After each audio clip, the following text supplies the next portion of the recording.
to somebody here today. In every soul there is a Paul. In every reed there is a rock. In every Rahab there is a deliverer. May the Rahab arise, the deliverer arise from your daughter. May the deliverer arise from your children. Lift your right hand, say in the name of Jesus, I am going through. Say I am going through. Somebody say I'm going. The devil trying to tamper with your life, that devil is a liar, because God will fight your battle. Say my spirit agrees with the spirit of God that I shall live and not die and declare the works of God. Your life must shine from glory to glory, from better to better. You may not be there, but that is where you are going. Every form of oppression, it must be broken out of your life. I said it must be broken out of your life. Say in the name of Jesus, there is a spirit in me that rejects every form of bondage. I declare before you leave this place, in the mighty name of Jesus, whatever negative report you have received, may your spirit reject it. I say may your spirit reject it. I say may your spirit reject it. Lift your right hand, everybody say any negative report I have received, I reject it. Say I reject it. Say I am coming out of every bondage. Say I'm coming out of the bondage of fear, the bondage of sickness, the bondage of disease. I am coming out. I say I'm coming out. This morning we'll be sharing on what I'm calling on this special prophetic voice, on what I'm calling, you are the prophet of your life. You are the prophet of your life. You are the prophet of your life. You are the prophet over your life.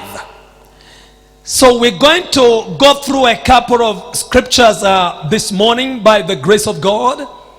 It's my prayer and my desire that every one of us, wherever you are, that this word of God will come alive to you, to minister life and hope in Jesus' precious name. Acts chapter 17 verse 24 through to 31. Acts chapter 17 verse 24 through to 31. It says, God who made the world and everything in it, since he is the Lord of heaven and earth, does not dwell in temples made with hands, nor is he worshipped with men's hands as though he needed anything, since he gives to all life, breath, and all things. And he has made from one blood every nation of men to dwell on all the face of the earth, and has determined their pre-appointed times and the boundaries of their dwelling, so that they should seek the Lord in hope that they might grope for him and find him, though he is not far from each one of them. For in him we live and move and have our beings, as also some of your own poets have said, for we are also his offspring. Therefore, since we are the offsprings of God, we ought not to think that the divine nature is like gold or silver or stone, something shaped by art and man's devising. Truly, these times of ignorance God overlooked, but now commands all men everywhere to repent, because he has appointed a day on which he will judge the world in righteousness by the man whom he has ordained. He has given assurance of this to all by raising him from the dead. When they heard of the resurrection of the dead, some mocked, while others said, we will hear you again on this matter. So Paul departed from among them. However, some men joined him and believed, among diocese of Areopagite, a woman named Damaris, and others with them. Praise God. Now we're going to go to the book of Genesis, and we start there. Then we will conclude with the scripture that we have read this morning. The greatest challenge of the enemy over every life living on the face of the earth is for that life to discover and to fulfill the God ordained purpose for that particular person. That's why the enemy will always fight that you may not be in the right place with the right people doing the right thing. I say that again. The enemy will always fight that you will be not in the right place with the right people doing the right thing. He will always look for ways to displace you from where you have been appointed and ordained by God to be. Everyone living on the face of the earth, you are not just a product of two people who met and they decided to have a baby boy or a baby girl, but you are a divine product of God. There is an ordained plan for you by God that you must fulfill before you leave the face of the earth. That's why by salvation we recover our destiny in God. By salvation we recover our destiny in God. Now, in every born again child of God, there is an anointing, what I call the prophetic anointing in them. Every child of God, anyone born of God, carries a prophetic anointing in them. Why? Because we have been born in Christ Jesus. And the Bible says that the desire of God is that we may grow into the full nature and stature of our Lord Jesus Christ. That is, we may resemble him, the Christ. The Apostle Paul prayed a prayer to the Thessalonians church, and he said, I am the one who gave birth to you in the gospel, and I travail for you. I pray for you that Christ may be fully formed in you. So every child of God who is born of God has a mandate and have a desire from God. I mean an expectation from God for you to grow into the full stature of Christ. Now when you grow into the full stature of Christ, what happens to you? You begin to manifest all the anointings that were in Christ Jesus. You need to hear that. Is very important. You begin to manifest, you begin to show forth. That's why you need to know how powerful you are as a child of God. That's why you should not allow the devil to mess with your destiny. You should not allow any religion to pull you down. Did you hear what I say? You should never allow religion to pull you down. You have a great destiny in God. Why? Because you carry the nature of Christ. That's why you're called the body of Christ. So when you grow in Christ, you grow in Christ, you begin to manifest in Christ. There were all 5 major anointings that are recorded in Ephesians chapter number 4. There was a prophetic anointing in the life of Jesus. Every child of God is not a prophet, but every child of God carries a prophetic anointing. We are not all called into the office of a prophet, but we carry the anointing of a prophet. That is, there is a prophetic nature in us. Every child of God is not a teacher, but we carry a teaching anointing. There is a nature in us. Every child of God is not a pastor, but we carry a pastoral caring anointing in us. Every child of God is not an evangelist, but we carry an evangelistic anointing and nature in us. Now all those are 5 in apostolic. Now what happens is that when you come to a situation like Jesus, where the prophetic is needed, you manifest the prophetic. When Jesus met the woman at the well, Jesus manifested his prophetic office. He gave the word of knowledge to this woman, and he was able to capture the attention of this woman. From today I declare, and that's one anointing we must begin to manifest from today. Lift up your say, I am a prophet over my life. Lift up your say, I speak forth the mind of God over my life. Lift it again, say, I speak forth the life of God, the word of God over my life. Praise God. So Jesus Christ carried up an apostolic anointing. Wherever that grace was needed, he manifested. So we carry, but those things don't happen by just being born again. You grow into them. You begin to manifest those the many-sided wisdom of God, as Paul puts it, in your life. So now every child of God, and in the end time, God is going to release the prophetic grace in a big way upon the body of Christ. In the end time, God is going to release the prophetic anointing in a big way in the body of Christ. That's why every ministry, every commission, every woman or man of God that is going to have an impact in this generation must carry a prophetic grace. Why? Let's go to Genesis now. Why should that happen? Why should that happen?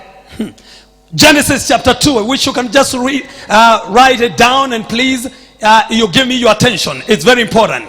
Please just give me your attention. It's very crucial. It's very crucial. Give me your attention. We are about to enter into some major areas that are very important. We have an assignment on the face of the earth, and we must accomplish it. Somebody shout hallelujah. So verse 19, verse 20, and verse 22. Verse 22. Hey. God created everything. He called them forth. God, our Father, and we are created in the image and the likeness of our Father. Somebody could have shouted amen. We are created in the likeness and the image of our Father. So God called forth everything. In fact, the Bible says even God called light out of darkness. But God did not name anything. God called forth everything. He called forth, but he did not name anything. He left them nameless.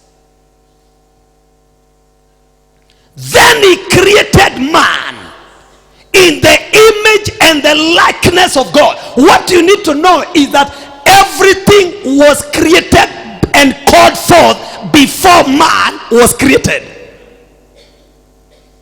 When God created man, he rested. Yes.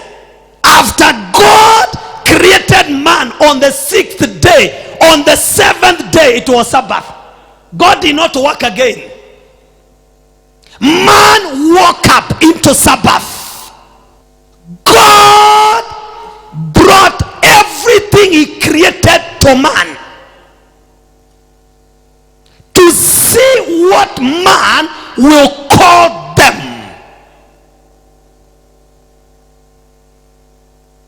Why?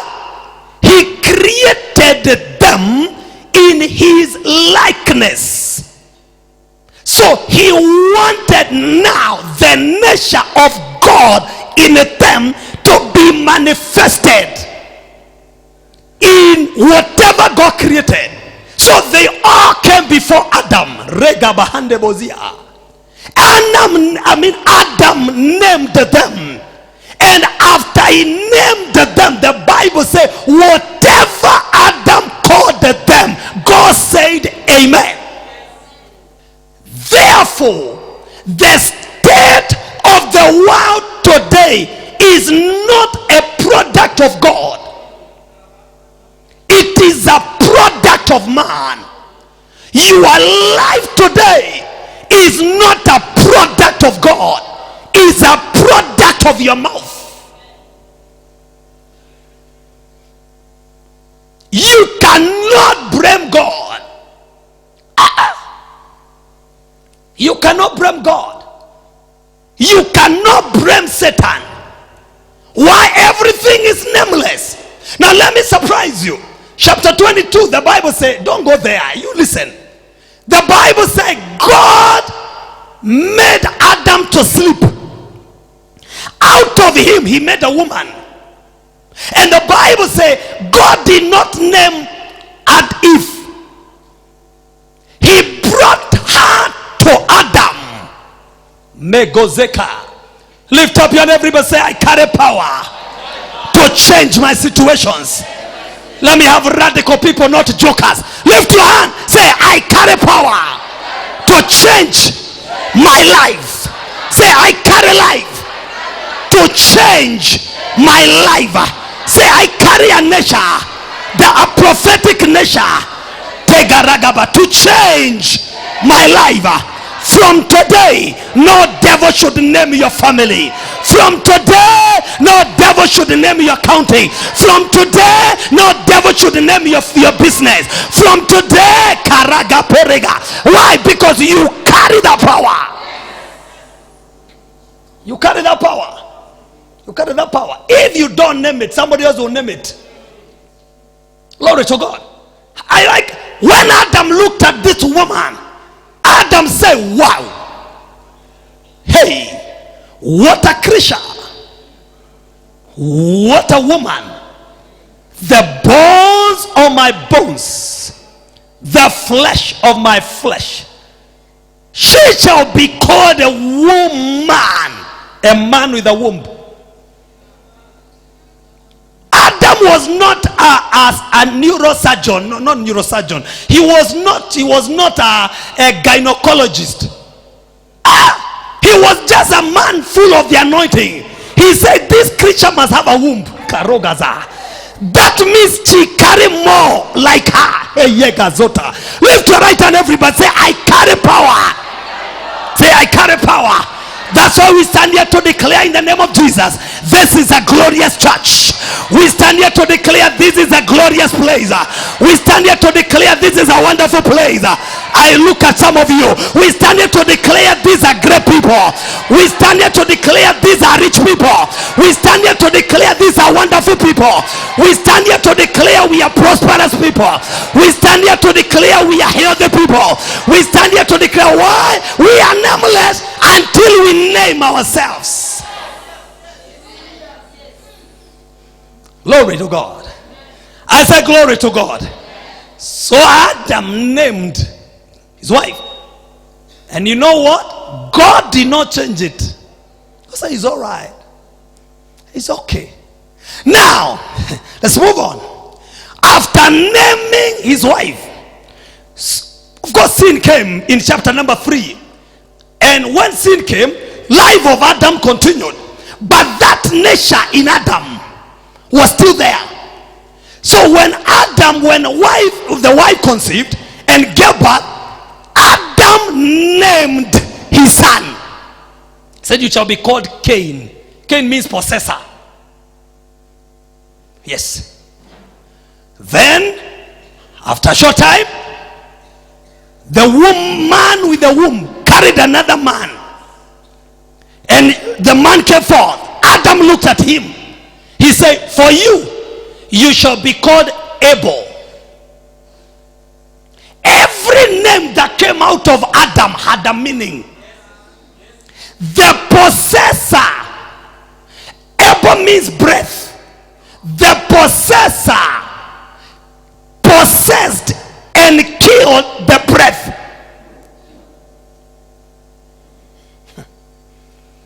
When that happened, Eve did not conceive again fast. They gave it a break. Cain married after he went out of the presence of God, began to name his children. Then in some time, Eve took in again and gave birth to a son. And Adam looked at that figure. He said, you shall be called Seth. What he said means compensation. That is, when I look at you, you have come to take the place of breath. You are a compensation. Gabagayata. Regezekata. I want to show you the power you carry. The devil is a liar. Put your feet on the ground. I say put your feet on the ground. No more pity. No more failure. I say no more failure. I say no more failure. We cannot sit down for the devil to tap our destiny. We carry a prophetic anointing. And the Bible says, when Seth was born, men began to call on the name of the Lord. Prayer began. Why? Breath of God was restored. Hey, now, and the thing continued. Now listen. Only men and women of God who discovers the ability they carry to name themselves and unlock their destinies, that carries an anointing to unlock the destinies of cities. Magozo kapa legeze magaroza kapa regezendaga magayata. You need to hear that. Only men, because you don't begin in a city, you begin with yourself. If you are still a captive brother of your name, hey, it doesn't matter what my mother said about me. It doesn't matter what my father thought when he was getting ready to get me. I don't care. I am now 18. I am born again. I am full of the Holy Ghost. My life is detached from my father. My life is detached from my mother. I am an identity by myself, and I can name myself. I am not the father-born. I am the first-born. Karagaba. Did you hear what I said? I was not an afterthought.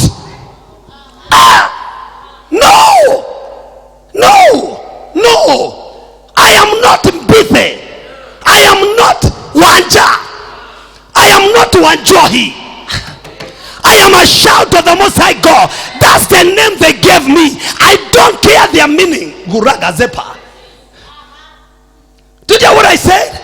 Every captive of a name that was given by any of your parents, I stand here as a prophet of God to release an unction over your life that today is the end of that name. I said today is the end of that name. I said today is the end of that name. I look at you, you are not hearing what I'm saying. I said today is the end of that name. Whatever name they gave you, whatever thought they thought when they were naming you, they are liars. I say you have a better name. Glory to God. Everyone say, I refuse to be a captive of a name. Now listen to this. Let me show you too quickly here, then we go to the cities very, very quickly by the grace of God. By the grace of God. Now, Ruth chapter 1. You can just write it down, please. Ruth chapter 1. Verse 19 to 21. Ruth chapter 1 verse 19 to 21. Now please, I want everybody to be very attentive on what I'm about to say. Kagasakata. Consciously or unconsciously, every name under the sun was given by a man for a reason.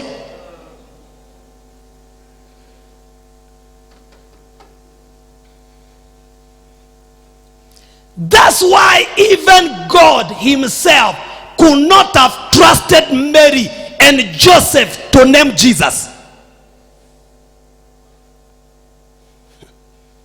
Your life must take a new turn from today. I say your life must take a new turn. Can you shout amen? Agree with the prophet. Every name, there is a reason why they gave that name. There's a reason. So Ruth was named in her culture, Naomi was named in her culture Naomi, meaning present, joy, good, wonderful. She left Bethlehem, Judah, following the husband. She went to Moab. When she went to Moab, this one is alphabet. The altar in Moab, Karagazeteba, could not speak blessing to her. So death began to get into the life in the family of Elimelech, and the man died. The two sons died, and not only death, they could not bear anything. Now Naomi, by God's grace, heard what is happening in Bethlehem, Judah. She decided to return. When she returned, the Bible says the women of the city of Bethlehem, they came to welcome Naomi. They said, wow, is this Naomi? That's what they say.